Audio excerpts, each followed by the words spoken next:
وہ جوان جو ہی پروان چڑھا ان فوان شباب آیا تو اس کی پیشانی سجدے کے تقدس سے مالا مال ہو گئی. اس کی آنکھوں میں حیا اور شرم کے پہرے آ گئے. اس کے خیالوں میں پاکیزگی آ گئی. اس کی زندگی کے شب و روز نیکی کے ماحول میں بسر ہونے لگے. اس کی راتیں ذکر الہی میں، تلاوت کلام مجید میں اور دن یاد الہی میں روزے سے گزرنے لگے. وہ جوان جس کی جوانی اللہ کی عبادت میں گزری. کیونکہ جوانی اگر عبادت میں گزر گئی تو بڑھاپا تو پر نور ہے ہی ہے. سب سے مشکل مرحلہ زندگی کا جوانی کا ہے.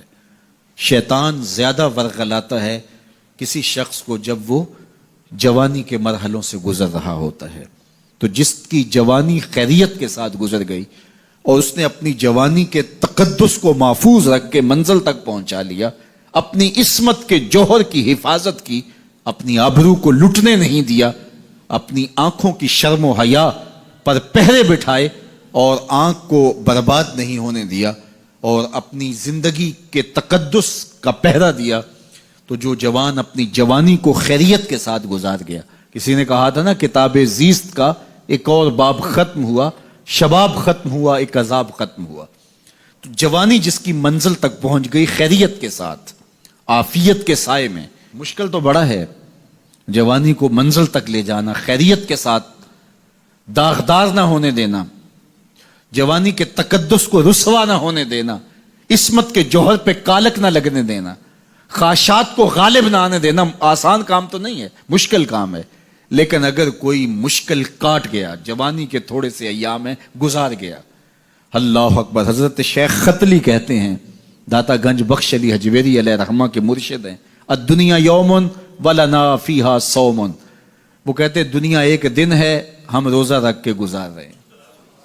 تو روزہ رکھ کے سارا دن گزر ہی جاتا ہے. دوپہر بھی آتی ہے، گزر جاتی ہے، اور عصر کا وقت بھی آتا ہے، گزر جاتا ہے، کھانے کا وقت بھی آتا ہے، چائے کا وقت بھی آتا ہے، سب کچھ ہوتا ہے لیکن گزر جاتا ہے. افطار تک بندہ پہنچ جاتا ہے. جس نے زندگی روزے کی طرح گزار دی، جس نے جوانی روزہ رکھ کے گزار دی، خواہشات کو بے قابو نہیں ہونے دیا، مشکل کام تھا لیکن اس نے مشکل کام کر دکھایا. اجر کتنا بڑا ہے، سنیے اللہ کے محبوب کی زبان سے سنیے.